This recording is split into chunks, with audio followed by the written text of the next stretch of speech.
میرا دل بدل دے، میرا دل بدل دے، میرا دل بدل دے، میرا دل بدل دے، میرا دل بدل دے۔ الحمد للہ وکفی وسلام علی عبادہ الذین اصطفی، اما بعد فاعوذ باللہ من الشیطان الرجیم، بسم اللہ الرحمن الرحیم۔ ومن اعرض عن ذکری فإن له معیشة ضنکا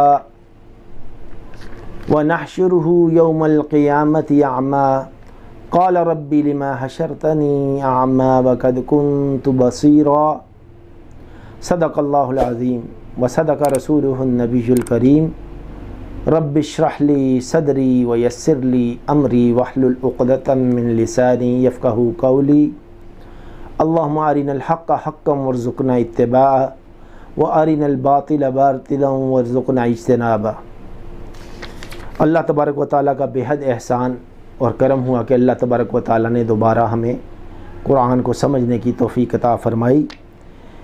یہ جس آیت کا آپ کے سامنے اس دفعہ انتخاب کیا ہے، یہ سورت طٰہٰ ہے، سورت نمبر 20 ہے اور پارہ نمبر 16 ہے۔ اس کی آیت نمبر یہ 124 سے لے کے 127، 124 سے 127 تک۔ اس کے اندر اللہ تبارک و تعالیٰ کہہ رہے ہیں وَمَنْ أَعْرَضَ عَنْ ذِكْرِي، کہ جس نے ہمارے احکامات سے، ہماری یاد سے منہ پھیر لیا، فَإِنَّ لَهُ مَعِيشَةً ضَنْكَا، تو بے شک اس کی جو زندگی ہے اس کے لیے وہ تنگی والی زندگی ہوگی۔ تنگی والی زندگی کیسے ہوگی؟ یہ نہیں کہ اس کے پاس مال نہیں ہوگا، بلکہ اس کی زندگی کے اندر سکون اللہ تبارک و تعالیٰ سکون کی دولت اس سے چھین لیں گے، پریشانی والی زندگی اس کو نصیب کریں گے۔ اور یہ کس کے لیے ہوگا؟ جو اللہ کے احکامات سے، اس کے قرآن سے منہ پھیر لے گا۔ اور پھر اللہ تبارک و تعالیٰ کیا کہہ رہے ہیں؟ صرف یہی نہیں کہ دنیا کے اندر تنگی کی زندگی اس کی ہوگی، بلکہ وَنَحْشُرُهُ يَوْمَ الْقِيَامَةِ أَعْمَىٰ، اللہ تبارک و تعالیٰ کہہ رہے ہیں کہ ہم اس کو جب قبر سے اٹھائیں گے، اس کا حشر کریں گے، جو دوبارہ اسے زندگی دیں گے، وہ اس حالت میں دیں گے کہ وہ اندھا ہوگا۔ اب وہ کیا کہہ رہا ہے؟ اب قیامت کا دن آ گیا ہے، قبر سے اٹھ گیا ہے کہ اللہ قال رب لما حشرتنی اعمی، وہ کہہ رہا ہے میرے رب آپ نے مجھے کیوں اندھا اٹھایا ہے؟ وقد کنت بصیرا، اور تحقیق یہ بات تو پکی ہے، میں تو آنکھوں والا تھا۔ تو اللہ تبارک و تعالیٰ اسے جواب دیں گے قال کذالک اتتک آیاتنا فنسیتها، فرماتے ہیں اللہ تبارک و تعالیٰ کہ تیرے پاس میری آیتیں آئی تھیں، میری نشانیاں آئی تھیں، میرے رسول آئے تھے، علماء آئے تھے، تجھے دعوت دینے والے بہت سارے لوگ آئے تھے، میرے قرآن کی باتیں تیرے کانوں پہ پڑی تھی، فنسیتها، تو نے ان کو بھلا دیا، یعنی تو میرے احکامات سے اندھا ہو گیا۔ تو اس طرح وکذالک الیوم تنسی، اسی طرح پھر تو بھلا دیا گیا، آج کے دن تجھے بھلا دیا گیا اور تجھے اندھا اٹھایا گیا، کہ تجھے بتایا گیا کہ تو نے اندھی زندگی گزاری، اپنی منچاہی زندگی گزاری، اپنے نفس کی پیروی والی زندگی گزاری، my life is my life والی زندگی گزاری۔ تو آج اب اللہ تبارک و تعالیٰ کہہ رہے ہیں میرا حکم، آج میں ہوں، آج واحد قہار ذات ہے، آج اس کا سامنا کرو۔ اور اللہ تبارک و تعالیٰ کہتے ہیں وَكَذَلِكَ نَجْزِي مَنْ أَسْرَفَ وَلَمْ يُؤْمِنْ، اللہ تبارک و تعالیٰ کہہ رہے ہیں اسی طرح ہم بدلہ دیتے ہیں جو اسراف کرتا ہے، یعنی حد سے تجاوز کر دیتا ہے اور اللہ تبارک و تعالیٰ کی نافرمانی کے اندر لگ جاتا ہے، اور فیکٹریوں کی دوڑوں میں اور دولت کی دوڑوں میں لگ جاتا ہے، اور اللہ تبارک و تعالیٰ کی وَلَمْ يُؤْمِن بِآيَاتِ رَبِّ، اللہ کی آیتوں پہ ایمان نہیں رکھتا۔ ایمان کیا نام ہے؟ صرف اقرار باللسان نہیں کہ میں مسلمان ہوں، میں ایمان ہوں، نہیں، دل سے تصدیق اس کی ضروری ہے کہ یہ ایمان نہیں رکھتا تھا میری آیتوں پہ، میری نشانیوں میں۔ تو اللہ تبارک و تعالیٰ آگے مزید ڈرا رہے ہیں وَلَعَذَابُ الْآخِرَةِ أَشَدُّ وَأَبْقَىٰ، کہ اے نادان، اے ناسمجھ، آخرت کا جو عذاب ہے وہ زیادہ شدید ہے، سخت ہے، بہت زیادہ سخت ہے، اور اب کا ہمیشہ باقی رہنے والا ہے، اس سے تجھے کوئی نہیں بچا سکے گا۔ تو اس لیے آج نماز پہ لگ جا، آج روزے پہ لگ جا، آج 5 وقت جو تجھے آواز دی جا رہی ہے اس پہ لگ جا، اور اپنے معاملات کو حلال سمجھنا شروع کر دے۔ اے کاروباری آدمی، اللہ تبارک و تعالیٰ کو تو دھوکہ نہیں دے سکتا. کھری چیز کھری ہے, کھوٹی چیز کھوٹی ہے. اللہ کے احکامات واضح ہیں. اللہ کے احکامات کو آج جان لے, جھوٹ سے بچ جا, دھوکے سے بچ جا, اور اس دولت کے ڈھیر میں 99 کے پھیر سے بچ جا. یہ 99 سے 199 اور ملین سے بلین سے ٹریلینز کی جو گیم ہے, زیرو بڑھتے جائیں گے, لیکن تیرا دل سکون سے خالی ہوتا جائے گا جب تک تیرے دل میں اللہ کی یاد نہیں آئے گی. اور اللہ تبارک و تعالیٰ ایک جگہ فرماتے ہیں الا بذکر اللہ تطمئن القلوب, کہ خبردار, یہ حرف تنبیہ ہے, جیسے ہینڈز اپ نہیں کہتے, کہ خبردار دلوں کا جو سکون ہے وہ تجھے یہ فیکٹریوں میں, بنگلوں میں, محلات میں, گاڑیوں میں نہیں ملے گا, بلکہ میری یاد میں ملے گا. اب عزیزان گرامی, اس کی تشریح میں, یہ سورہ طٰہٰ کی تشریح میں ایک اللہ کے نبی علیہ الصلاۃ والسلام کی بڑی واضح حدیث ہے جس پہ دین کا دار و مدار ہے, وہ آپ کے سامنے پیش کرنی ہے. نبی عبداللہ النعمان ابن بشیر رضی اللہ عنہما قال سمعت رسول اللہ صلی اللہ علیہ وسلم یقول ان الحلال بین و ان الحرام بین. پہلے اتنا سمجھ لیں, اور یہ حدیث اتنی امپورٹنٹ ہے کہ یہ حدیث بخاری کے اندر 52 نمبر پہ آئی, اور مسلم شریف میں یہی حدیث 4094 پہ آئی, اور یہی حدیث ابو داؤد شریف میں 3329 پہ آئی, اور یہی حدیث جامعہ ترمذی میں 1205 نمبر پہ آئی. ابن ماجہ شریف میں یہی حدیث 3984 پہ آئی, اور سنن نسائی میں یہ حدیث 5399 نمبر پہ آئی. سنن نسائی میں تھوڑا سا فرق ہے, وہ انشاءاللہ ہم بیان کرتے ہیں. اللہ تبارک و تعالیٰ کے نبی علیہ الصلاۃ والسلام سے کیا روایت کرتے ہیں نعمان بن بشیر کہ انہوں نے سنا رسول اللہ صلی اللہ علیہ وآلہ وسلم سے فرماتے ہوئے کہ حرام واضح ہے اور حلال بھی واضح ہے. حلال بھی واضح ہے, حرام بھی واضح ہے. اب حلال کیا واضح ہے کہ بھئی جیسے پاک چیزیں, جیسے کھیتی باڑی, یہ سبزیاں اور پھل, اور یہ چوپایوں کا گوشت, جیسے ہم بیل کا گوشت, گائے کا گوشت کھاتے ہیں, اور جو پاک مشروب ہم پیتے ہیں وہ حلال ہیں. جیسے ہم یہ مشروب پیتے ہیں, کوئی لسی پیتے ہیں, دودھ پیتے ہیں, یہ سارے مشروب حلال ہیں. اور پہننے کے اندر کہ جیسے کاٹن ہے, اون ہے, اور اسی طرح معاملات کے اندر جیسے نکاح ہے, یہ سارے حلال ہیں اور صحیح عقد کے ساتھ. اور جیسے بے ہے, اور جیسے میراث ہے, اور کسی کو ہبہ کرنا, گفٹ کرنا ہے, اور مال غنیمت ہے, یہ سارے حلال چیزیں ہیں, یہ واضح ہے.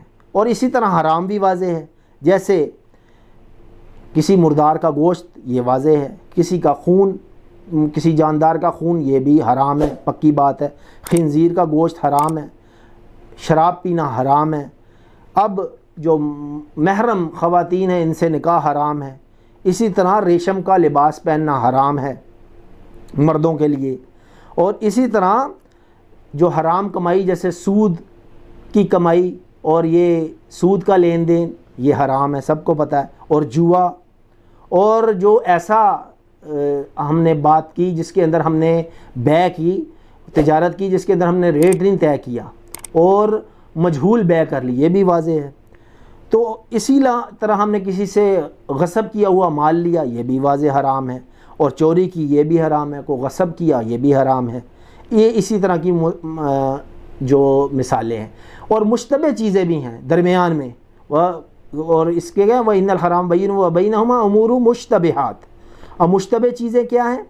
جیسے گھوڑے کا گوشت, جیسے گدھے کا گوشت, جیسے گو کا گوشت, اور اسی طرح جیسے نبیذ, جو جیسے وہ کشمش اور کھجور کا پانی جس کے اندر کوئی نشہ کی مقدار آ جائے, یہ مشکوک چیزیں ہیں. تو ان کو کہا, اللہ کے نبی علیہ الصلوۃ والسلام نے کہا بہت سارے لوگ یہ جو مشکوک چیزیں ہیں نا, مشتبہ چیزیں, ان کا علم نہیں رکھتے. لا یعلمہن کثیر من الناس فمن اتقى الشبہات فقد استبرأ لدینہ وعرضہ. اور جو بندہ بری ہو گیا, یعنی اس نے اپنے آپ کو ان مشکوک چیزوں سے, ان مشتبہ چیزوں سے بچا لیا, تو وہ بری, اس نے اپنے آپ, اپنے دین کو بھی بچا لیا, اپنی عزت کو بھی بچا لیا. یعنی جو نکاح اگر اعلانیہ نہیں کیا, اس نے ایسے کوئی مشکوک سا گواہ نہیں ہے, نکاح کیا, تو عزت بھی بچ گئی. وَمَنْ وَقَعَ فِي الشُّبُهَاتِ. اب کہا کہ جو شبہات کے اندر, مشتبہ چیزوں کے اندر, مشکوک چیزوں کے اندر پڑ گیا, وقع فی الحرام, تو ان قریب ہو جائے گا کہ وہ حرام کے اندر پڑ جائے گا. کالراعی یرعی حول الحما. اور پھر حضور علیہ الصلوۃ والسلام دیکھیں مثال بھی دے رہے ہیں کہ یہ اسی چروائے کی مثال ہے جو اپنا جو چراگاہ کے قریب چرا رہا ہے. یوشک ان یرتع فیہ. اور اسے شک ہے کہ یہ کسی اور کی چراگاہ کے اندر چلا جائے گا. اور الا و ان لکل ملک ہمن کہ ہر ایک بادشاہ کی چراگاہ ہوتی ہے. الا و ان ہم اللہ محارمہ. اور کہا کہ اللہ تبارک و تعالیٰ کی جو چراگاہ ہے وہ اس کی حرام کردہ چیزیں ہیں, ان کے قریب نہیں جانا, ان میں نہیں چرنا. الا و ان فی الجسد مضغۃ. اور کہا خبردار دل کے اندر ایک جسم کے اندر ایک لوتھڑا ہے. اذا صلحت, جب وہ ٹھیک ہو گیا, صلح الجسد کلہ, سارا جسم ٹھیک ہو جائے گا. واذا فسدت فسد الجسد کلہ. اور اگر یہ لوتھڑا خراب ہو گیا تو سارے کا سارا جسم خراب ہوگا. الا وہی القلب. کہا یہ خبردار یہ قلب ہے, یہ تمہارا دل ہے. تو اللہ تبارک و تعالیٰ نے جب حلال اور حرام واضح کر دیا تو اس کے بعد ہمیں بتایا کہ بھئی تمہارے پاس ایک دل ہے, اور اگر دل جو ہے وہ تم مبتلا ہو گیا تمہارا. اب دیکھیں دل کو آپ غور کریں کہ دل جو ہے وہ انسان کا خون کے لحاظ سے, جسم کے لحاظ سے جو خون پرووائڈ کرتا ہے, اگر یہ خراب ہو جائے, ہارٹ اٹیک ہو جائے یا اس میں پرابلم ہو جائے تو انسان کمزور ہو جاتا ہے. ساری باڈی کا دار و مدار اسی پہ. اسی طرح یہ دل, اگر اس دل کے اندر اللہ کی نافرمانی آ جائے تو سارے کا سارا سسٹم خراب ہو جاتا ہے.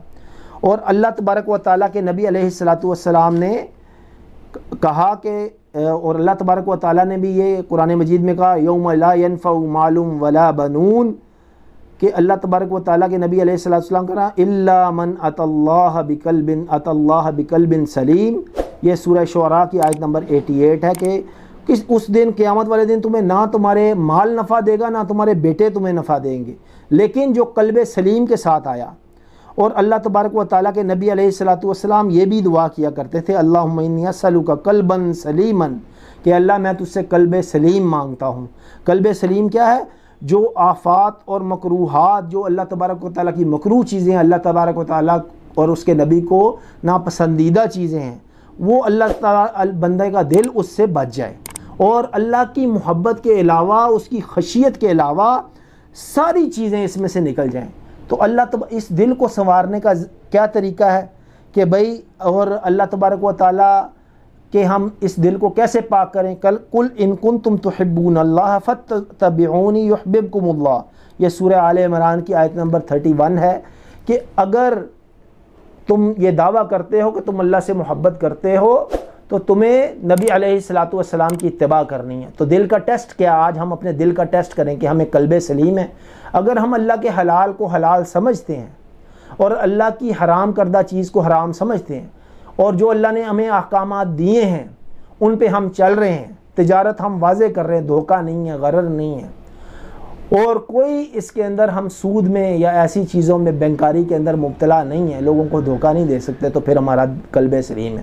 ہم نمازیں پڑھ رہے ہیں, ہم ذکر کر رہے ہیں, جس مقصد کے لیے اللہ تبارک و تعالیٰ نے ہمیں بلایا تھا, ہمیں بنایا اللہ تبارک و تعالیٰ نے, ہماری روحوں سے وعدہ لیا, اگر وہ ہم کام کر رہے ہیں تو پھر ہمارا قلب سلیم ہے. لیکن اگر ہم اللہ کی نافرمانی میں لگے ہیں, نمازیں نہیں پڑھ رہے, اللہ کا ذکر کرنا ہمیں اچھا نہیں لگتا, قرآن کا ایک سپارہ پڑھنا ہمارے دل پہ بوجھ ہے, تو اللہ کے نبی علیہ الصلوۃ والسلام نے کیا فرمایا, القرآن حجت لک او علیک, کہ یہ قرآن تو تمہارے حق میں یا گواہی دے گا یا تمہارے خلاف گواہی دے گا.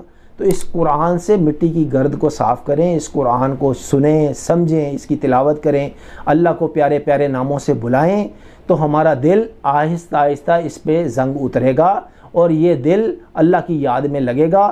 میں بھی یہ دعا کرتا ہوں کہ اللہ تبارک و تعالیٰ مجھے حلال کھلائے, حلال کو سمجھنے کی توفیق عطا فرمائے, حلال پہننا, حلال کھانا, حلال سوچنا, اللہ تبارک و تعالیٰ کو سوچنا, اللہ تبارک و تعالیٰ کی قدرت کو سوچنا, یہ مجھے نصیب فرمائے. اور آپ بھی یہ دعا کریں کہ اللہ تبارک و تعالیٰ آپ کو بھی اس خیر کثیر کے اندر اپنے آپ کو اللہ تبارک و تعالیٰ کی اطاعت میں لگانے کی توفیق عطا فرمائے. وآخر دعوانا ان الحمدللہ رب العالمین.